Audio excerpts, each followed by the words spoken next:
The sun was setting on the horizon, painting the sky in orange and purple tones, when Jefferson closed the market door with a tired sigh. At 23, his young face already bore worry lines that didn't match his age.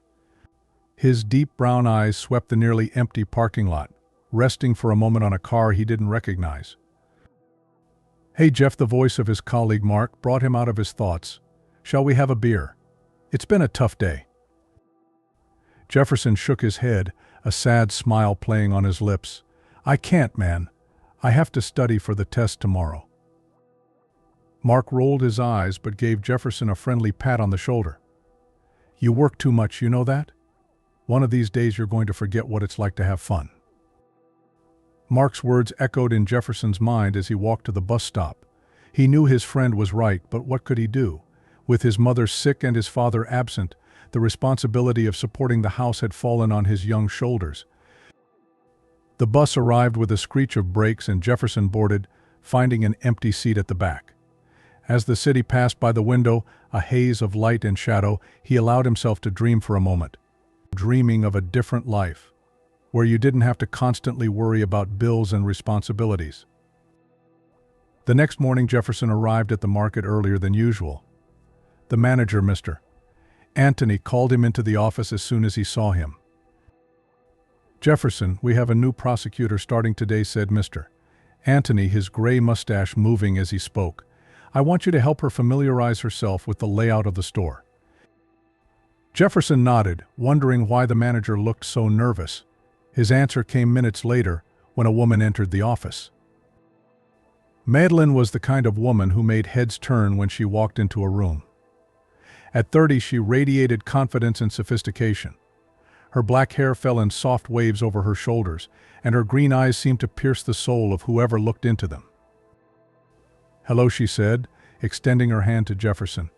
"I'm Madeline. You must be Jefferson, right?" Jefferson felt his throat go dry. "Yes, it's me," he managed to say, his voice coming out hoarser than he intended. In the weeks that followed, Jefferson found himself gravitating more and more towards Madeline. She was unlike anyone I had ever met. Intelligent, good-natured, and, above all, interested in him. "You're different," Jeff, Madeline told him one night as they shared an after-work coffee. "He's not like the other guys here." Jefferson blushed, feeling simultaneously flattered and inadequate. "I'm no big deal," he murmured. "Just a guy trying to do the best he can." Madeline smiled, a smile that didn't quite reach her eyes. Sometimes doing the best you can is more than most people do. It was that night that Jefferson found out about Madeline's past. A failed marriage, years of therapy to overcome depression, the struggle to rebuild her life. Instead of scaring him, these revelations only made him admire her even more. "You're amazing," he said, taking her hand across the table. "To go through all this and still be so strong." Madeline squeezed his hand back, her eyes shining with something Jefferson couldn't decipher. "I don't always feel strong," she admitted. "Sometimes I feel like I'm just pretending." And that confession, so honest and vulnerable, was what finally broke down the last barriers between them. That night, under the starry sky of a city that never fully slept, Jefferson and Madeline kissed for the first time. The months that followed were a whirlwind of emotions for Jefferson. He had never felt like this before, so alive, so complete. Madeline filled a void in his life that he didn't even know existed. However, as the relationship deepened, Jefferson began to notice little things. The way Madeline frowned when he mentioned a coworker. The insistent questions about where he was and who he was talking to. "You care about me, don't you?" Madeline asked one night, her green eyes shining with an intensity that bordered on desperation. "Promise me you will never leave me." Jefferson hugged her tightly, feeling her heart beat faster against his chest. "Of course I care," he whispered. "I'll never leave you, Madeline. I promise." It was with this promise ringing in his ears that Jefferson agreed, a few months later, to move with Madeline to a small rented house on the outskirts of the city. It was a big step, he knew, but the love he felt for her seemed capable of overcoming any obstacle. The night they moved in, as they unpacked boxes and dreamed of the future, Jefferson felt a mixture of excitement and apprehension. Looking at Madeline, beautiful and radiant in the soft lamplight, he wondered if he had made the right decision. "What are you thinking?" Madeline asked, noticing his distant look. Jefferson smiled, dispelling his doubts. "How lucky I am to have you," he replied, pulling her into a hug. As the night progressed and the house gradually took on the feel of a home, Jefferson could not imagine the challenges that awaited him. Madeline's jealousy, which now seemed like just an adorable quirk, would soon turn into something darker and suffocating. But that night, wrapped in Madeline's arms and cradled by dreams of a bright future, Jefferson allowed himself to believe that their love would be strong enough to overcome any obstacle. Fate, however, had other plans for the young couple. Raphael's crying echoed throughout the small house, mixing with the sound of the rain that beat insistently against the windows. Jefferson, with deep circles under his eyes and disheveled hair, cradled the baby in his arms, murmuring words of comfort that seemed to be lost in the air. "Shh, son, it's okay," he whispered, his voice hoarse with exhaustion. "Daddy is here." From the other side of the room, Madeline watched the scene with a mix of love and exhaustion. Her green eyes, once so vibrant, now seemed dull, shadowed by the reality of motherhood. "Let me try," she said, reaching out to pick up Raphael. Jefferson hesitated for a moment before handing over the baby. He watched as Madeline cuddled Raphael against her chest, humming softly. Little by little, the baby's sobs became less and less until, finally, he fell asleep. A comforting silence fell over the room, broken only by Raphael's soft breathing. Jefferson approached Madeline, enveloping her in a careful hug. "You're amazing," he murmured, kissing her forehead. Madeline smiled, a tired but genuine smile. "We're amazing," she corrected. "I don't know what I would do without you, Jeff." At that moment, looking at his little family, Jefferson felt a surge of love and protection so intense it almost knocked him over. It had been a turbulent year since he and Madeline decided to move in together. Her jealousy, which at first seemed like just a peculiarity, had intensified, creating moments of tension and heated arguments. But Raphael's arrival just 3 months ago had changed everything. It was as if the little being had brought with him a new perspective, a greater reason to fight and overcome differences. "I think it's time we think about buying our own house," Jefferson said, breaking the silence. "Raphael deserves a room of his own, a yard to play in." Madeline looked at him, surprised. "But Jeff, how are we going to pay for a house? We can barely cover the rent on this place." Jefferson took a deep breath, gathering the courage to share the decision he had been ruminating on for weeks. I got a second job," he revealed, "at the factory on the night shift. Between that and your salary when you get back from maternity leave, I think we can work it out." Madeline's eyes filled with tears. "Oh, Jeff," she whispered, her voice breaking. "You don't need to do this. You already work so much." "I do this for us," Jefferson replied, his voice firm. "For our family." In the months that followed, Jefferson's life turned into an endless marathon. Days at the market, nights at the factory, and the precious moments between shifts dedicated to Raphael and Madeline. The tiredness was constant, an unwanted companion that clung to every fiber of his being. But there were also moments of pure joy. Raphael's first smile, his first staggering steps, the first time he called Jefferson Popet was these moments that gave Jefferson the strength to continue, to face another exhausting shift, to save every penny possible. And then, almost a year after that rainy night, they finally did it. A small house in the suburbs, with a modest backyard and an extra room for Raphael. It wasn't luxurious, but it was theirs. On moving day, as they carried boxes and furniture into the new house, Jefferson couldn't help but feel a pang of pride. He looked at Madeline, who was playing with Raphael on the freshly cut grass, and felt his heart expand with love. "We did it, love," he said, pulling her into a hug. "This is our home now." Madeline smiled, but there was a shadow in her eyes that Jefferson couldn't decipher. "It's perfect, Jeff," she replied, her voice soft. "Thank you for everything you do for us." The weeks turned into months, and little by little a new routine was established. Jefferson continued his 2 jobs, determined to give his family the life he believed they deserved. Madeline, still on maternity leave, dedicated herself entirely to Raphael. It was on a Sunday afternoon, while Jefferson was playing with Raphael in the backyard, that Madeline broached a subject that would once again change the course of their lives.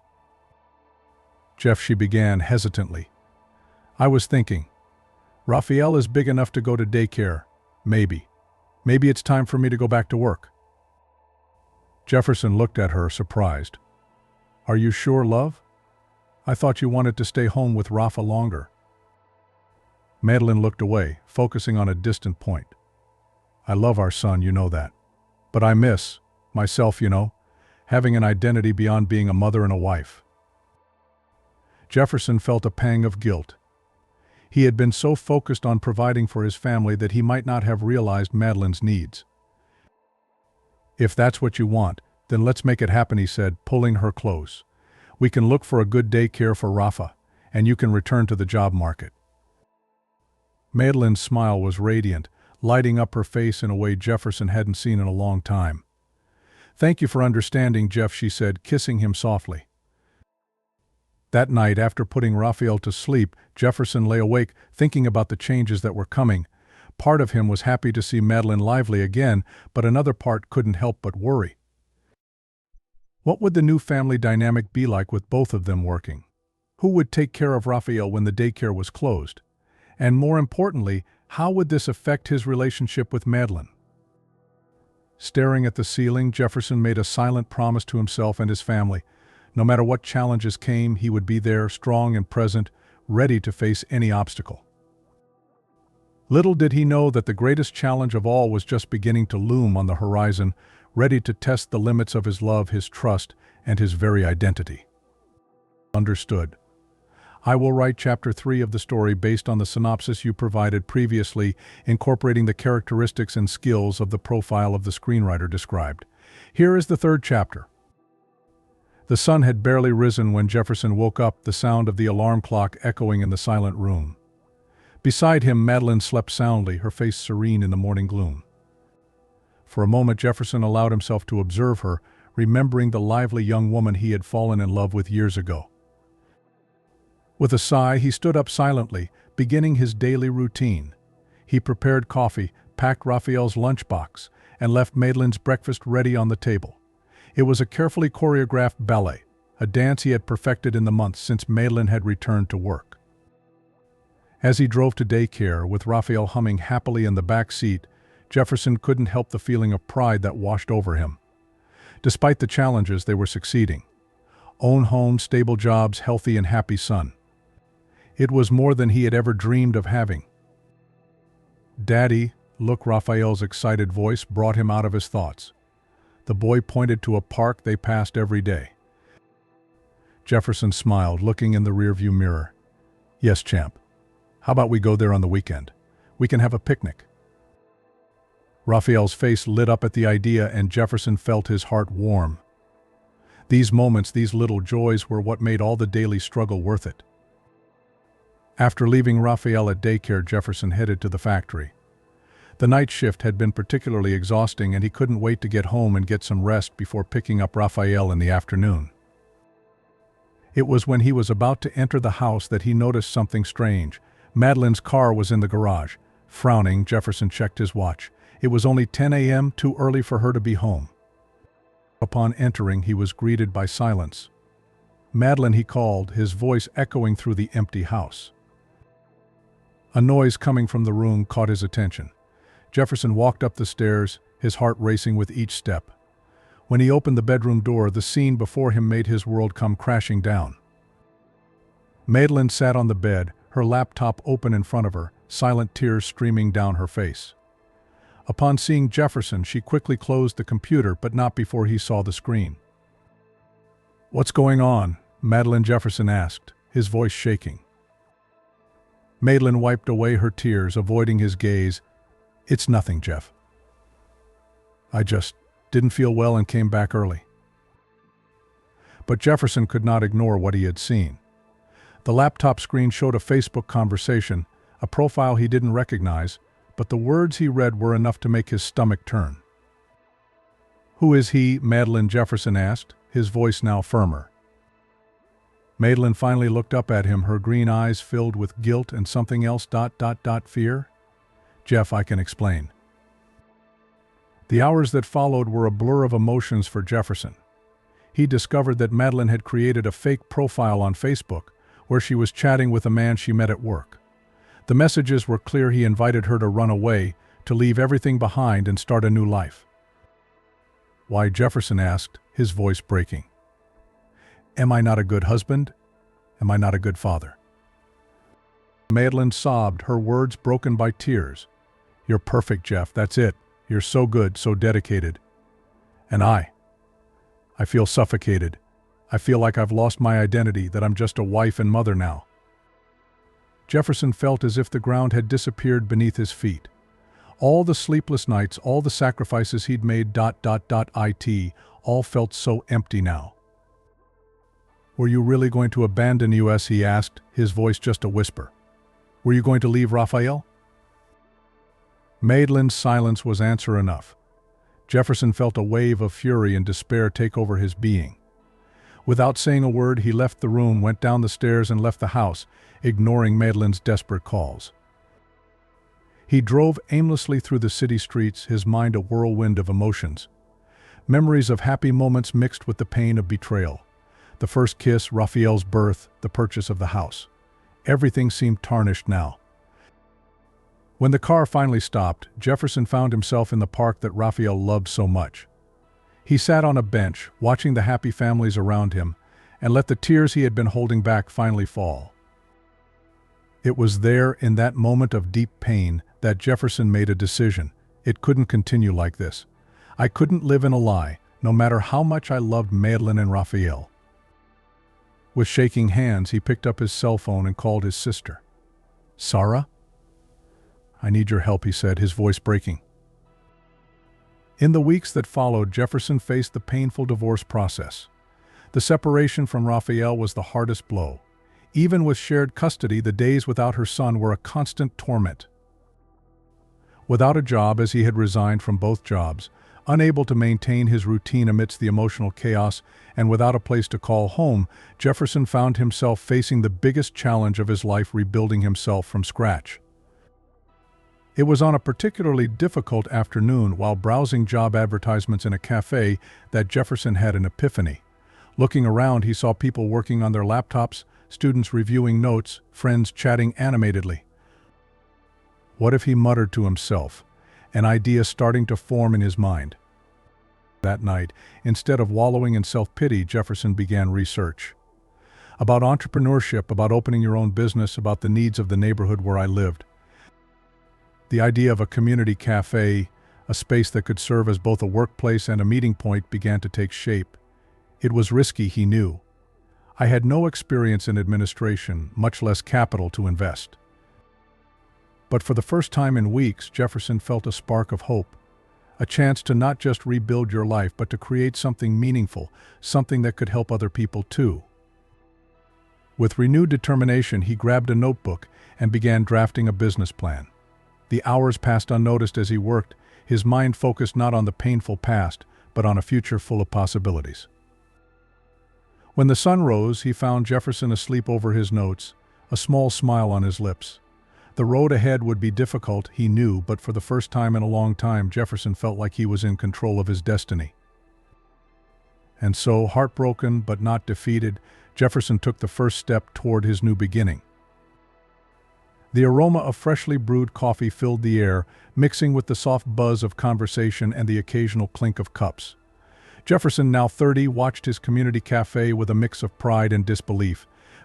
It had been 3 years since that fateful night when his life fell apart, and now, looking around, he could hardly believe the transformation.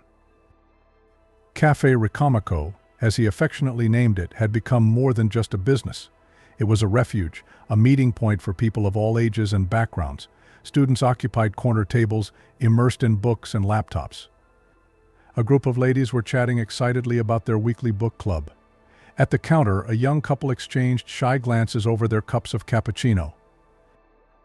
Jefferson smiled, remembering the difficult first days.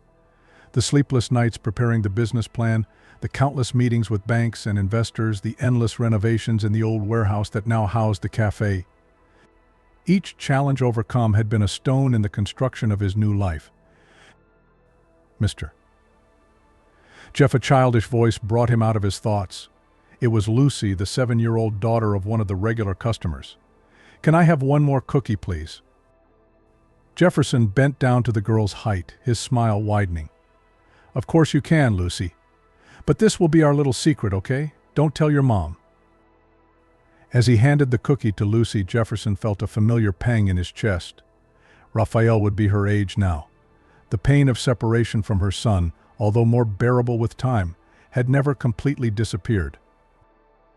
As if summoned by his thoughts, the door bell rang, and Jefferson looked up to see Madeline entering, holding Raphael's hand. His heart skipped a beat, as it always did on visiting days.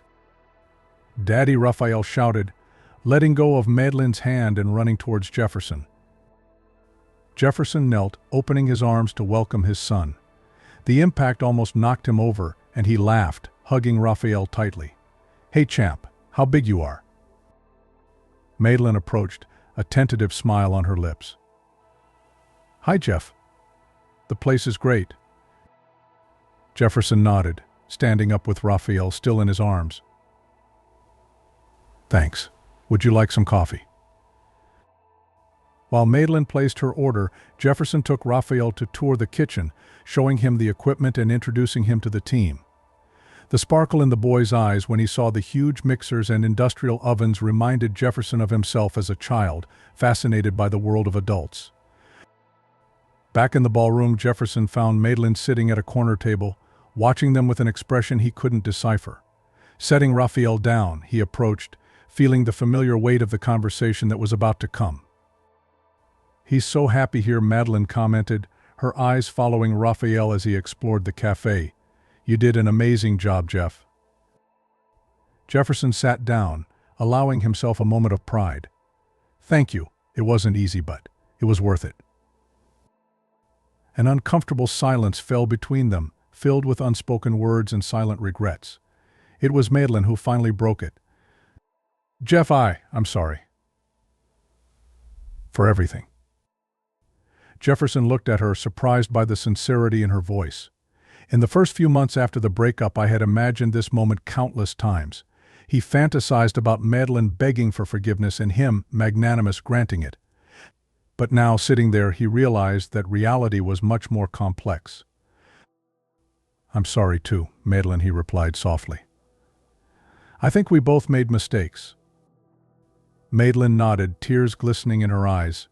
"I was so lost, Jeff. I felt like I had lost my identity, that I was just an extension of you and Raphael. But now I realize it wasn't your fault. You always supported me. You were always a wonderful father and husband." Jefferson felt a lump form in his throat. "We were young, Madeline.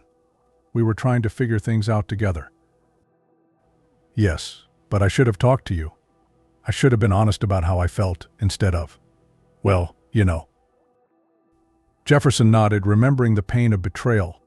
But surprisingly, he realized that the grief that had once consumed him had transformed into something different. Not exactly forgiveness, but understanding. "What happened to him?" Jefferson asked, referring to the man Madeline had planned to run away with. Madeline gave a bitter laugh. "It disappeared the moment things got complicated. I don't think it was ever real, you know. It was more the idea of escaping, of being someone different." Jefferson reached out his hand, gently touching Madeline's. "I hope you found what you were looking for, Madeline. Truly." Tears streamed down Madeline's face, and she squeezed Jefferson's hand. "I'm trying, Jeff, every day. And seeing you like this, so fulfilled, gives me hope." At that moment, Raphael ran back, his eyes shining with excitement. "Daddy, can I work here when I grow up, please?" Jefferson laughed, pulling his son into a hug.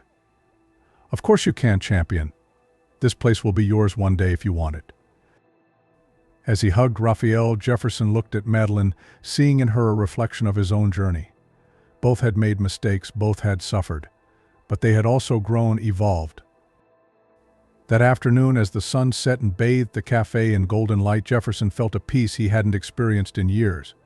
Café Ricamico was not just a business, it was a testament to her resilience, her ability to rise again and create something beautiful from the ashes of her past. Observing the customers, his dedicated staff, his beaming son, and even Madeline, Jefferson realized he had finally found his place in the world. A place where he could be a father, an entrepreneur, a friend, and, above all, himself. future, once so uncertain and frightening, now opened up before him full of possibilities. Who knows what tomorrow would bring? New challenges, certainly. Maybe even a new love. But Jefferson knew that whatever happened, he was ready. Ready to live, to love, to start over as many times as necessary. With a smile on his lips, Jefferson got up to serve another customer. Life went on, and he couldn't wait to see what the next chapter had in store.